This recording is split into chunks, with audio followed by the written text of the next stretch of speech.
大家好，我是阿里，一个篮球爱好者。今年龙年呢，我又多了一个神秘的新任务。听说东莞有很多关于龙的传说，在大朗的大井头村，这里的舞龙已经有几百年的历史了。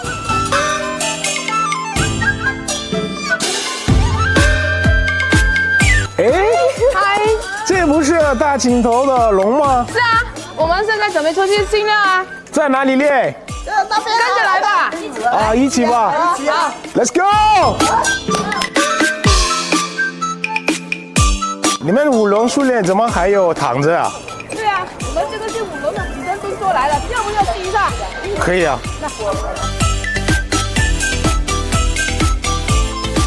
我累了，我累了。累不累？累了，肩膀酸了。很好 ，Give me five。这些年，传承人槐树和大井头女子舞龙队始终保持着对舞龙的热爱。我这个奖杯啊，一共50多个大奖，都是我们女级舞龙队向下一条心夺回来的，厉害！